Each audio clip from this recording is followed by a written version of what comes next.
Hi, my name is Jeff Erickson. I wanted to put this together to sort of document some of the things that happened to me.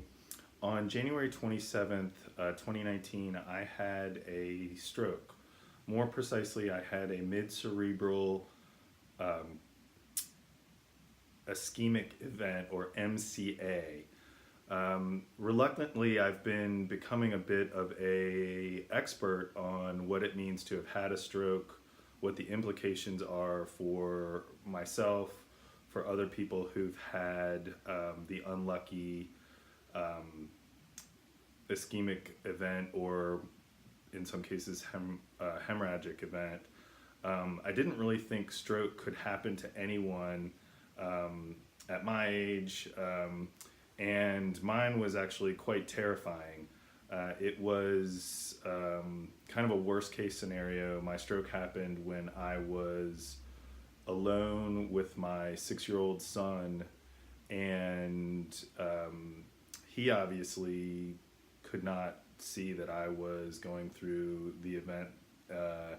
And I, unfortunately, the most pervasive symptom that I had, in addition to left side weakness, was confusion and inability to understand what was going on with me.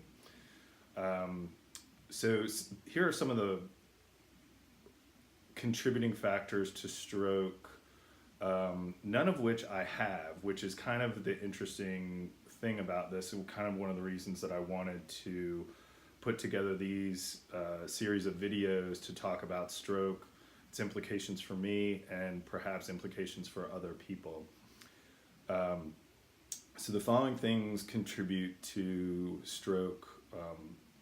I'm first, before I go into anything about the specifics of stroke, and things that you can do to prevent it.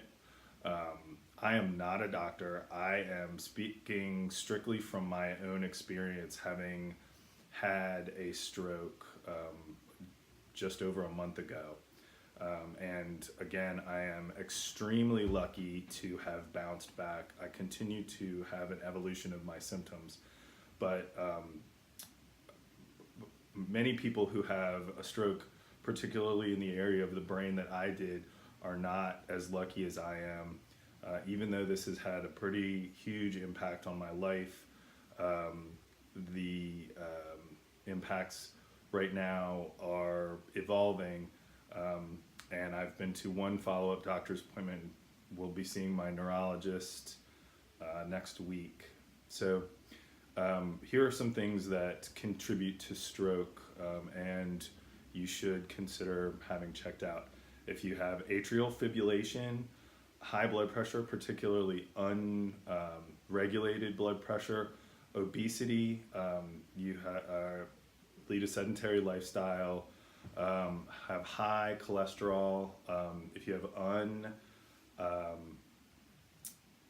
untreated diabetes or uncontrolled diabetes, these are all things that can contribute to the risk of having a stroke.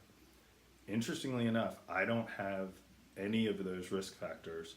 Smoking is also a very high contributing factor. I don't happen to be a smoker.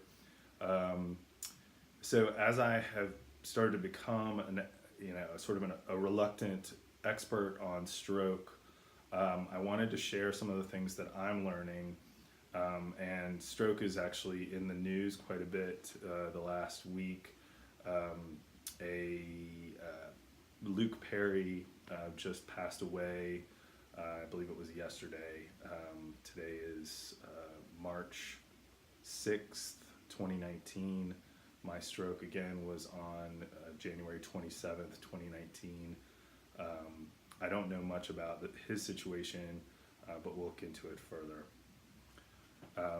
If you're watching this and you would like to know what symptoms there are of stroke, keep the acronym FAST in mind.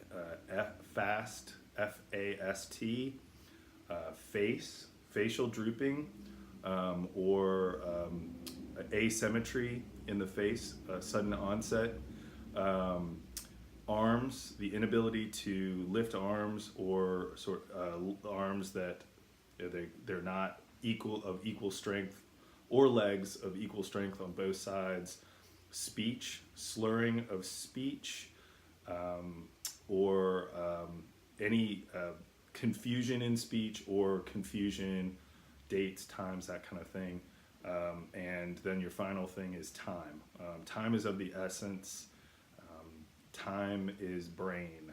The longer you wait, if you suspect somebody you know is having a stroke, or you suspect you are having a stroke, the most important thing you can do is dial 911 or get to a hospital. But time is of the essence.